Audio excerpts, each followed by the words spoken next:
सुप्रभात मेरे प्रिय छात्रों। आज हम एक महान लेखक राहुल सांकृत्यायन जी के विषय में जानने का प्रयास करेंगे। राहुल सांकृत्यायन एक महान साहित्यकार थे। सन 1893 में उत्तर प्रदेश के आजमगढ़ ज़िले के गांव पंदहा में इनका जन्म हुआ था। उनकी संपूर्ण शिक्षा काशी, आगरा एवं लाहौर में हुई। सन 1930 में राहुल जी ने श्रीलंका की यात्रा की तथा बौद्ध धर्म से प्रेरित होकर उसे अपना लिया। वास्तव में बौद्ध धर्म अपनाने के बाद ही इनका नाम राहुल सांकृत्यायन पड़ गया। साहित्य की दुनिया में इन्हें महापंडित भी कहते थे, क्योंकि इनका पाली, प्राकृत, अपभ्रंश, तिब्बती, जापानी, चीनी, रूसी आदि अनेक भाषाओं पर अधिकार था। सन 1963 में वे परलोक सिधार गए। इनकी जो प्रमुख रचनाएं हैं, राहुल सांकृत्यायन ने साहित्य की ऐसी कोई विधा नहीं छोड़ी जिस पर उन्होंने नहीं लिखा है। वे एक बहुमुखी प्रतिभा संपन्न साहित्यकार थे। बच्चों, अक्सर हम जब लेखक या कवि की रचनाएं पढ़ते हैं तो हम देखते हैं कि कुछ लेखक कहानीकार होते हैं, कुछ उपन्यासकार होते हैं, कुछ निबंधकार होते हैं, लेकिन कुछ ऐसे भी साहित्यकार हैं जिन्होंने साहित्य की सभी विधाओं में, चाहे वो कहानी हो, उपन्यास हो, जीवनी हो, यात्रा वृत्तांत हो, आत्मकथा हो, सभी में उन्होंने लेखन कार्य किया है। तो ऐसे साहित्यकारों को कहा जाता है बहुमुखी प्रतिभा संपन्न, अर्थात जिनमें एक से अधिक प्रतिभाएं होती हैं। तो इसी प्रकार के लेखक थे राहुल सांकृत्यायन जी। वैसे तो उन्हें प्रमुख तौर पर यात्रा वृत्तांत का लेखक माना जाता है, परंतु ऐसी कोई विधा नहीं है जिसमें उन्होंने लेखन कार्य नहीं किया। उन्होंने कहानी, उपन्यास, जीवनी, यात्रावृत्त, आत्मकथा, आलोचना, शोध आदि अनेक विधाओं में स्वयं को निपुण साबित किया। उन्होंने अनेक ग्रंथों का हिंदी में अनुवाद भी किया।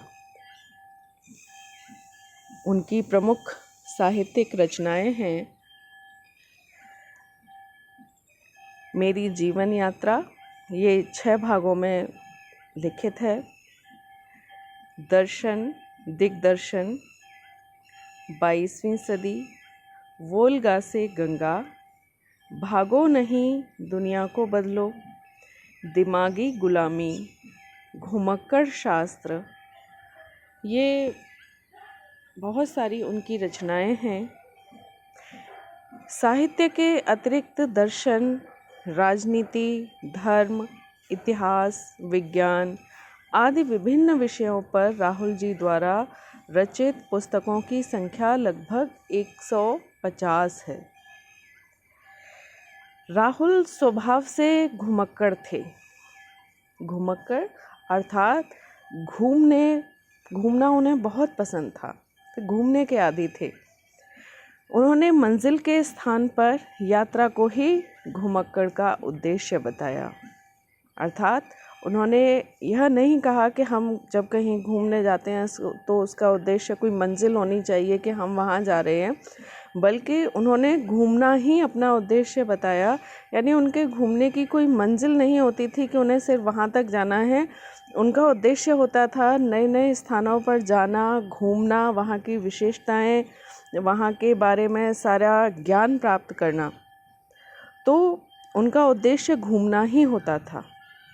घुमक्कड़ी से मनोरंजन, ज्ञानवर्धन एवं अज्ञात स्थलों की जानकारी के साथ साथ भाषा एवं संस्कृति का भी आदान प्रदान होता है।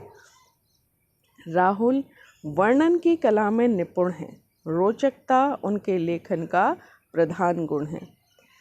बच्चों, अगर आप राहुल जी द्वारा लिखित यात्रा वृतांत जब पढ़ते हैं तो उनकी यह विशेषता है कि वह उस स्थल का ऐसा वर्णन करते हैं कि आपको ऐसा लगेगा कि जैसे वो सारे दृश्य आप अपनी आँखों के सामने देख रहे हैं। उन सभी वर्णनों को पढ़ते वक्त हम कभी बोझिल महसूस नहीं करते हैं। उन वर्णनों में एक रोचकता होती है, एक ज्ञानवर्धन होता है।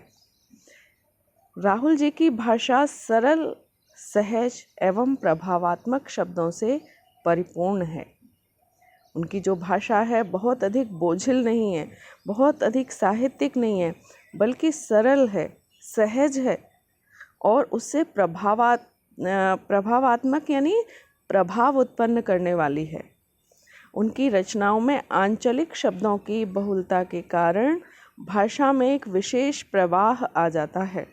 आंचलिक शब्द अर्थात जब वे कोई भी कहानी या कोई भी जब वर्णन लिखते थे तो उस अंचल के जो प्रसिद्ध शब्द होते हैं, उस क्षेत्र के जो विशेष प्रसिद्ध शब्द होते हैं, वे उनका अपनी रचनाओं में प्रयोग करते थे, जिसके कारण उनकी रचनाएं बहुत ही रोचक और स्वाभाविक हो जाती थीं। जैसे आपका ये जो पाठ है जो राहुल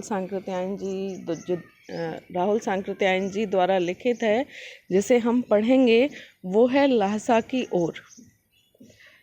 तो उस पाठ में हम पढ़ेंगे कि वहाँ उन्होंने तिब्बत के जो आंचलिक शब्द हैं उनका अपने लेख में उन्होंने प्रयोग किया है।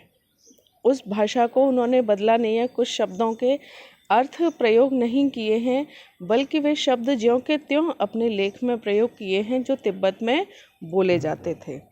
जब आप पढ़ेंगे तब मैं आपको बताती हूँ। उन्होंने हिंदी के अलावा उर्दू और अंग्रेज़ी के शब्दों का भी प्रयोग किया है। तो हमने जाना राहुल सांकृत्यायन जी एक महान लेखक, एक महान साहित्यकार के जीवन के विषय में कुछ जानकारियाँ हमने प्राप्त की।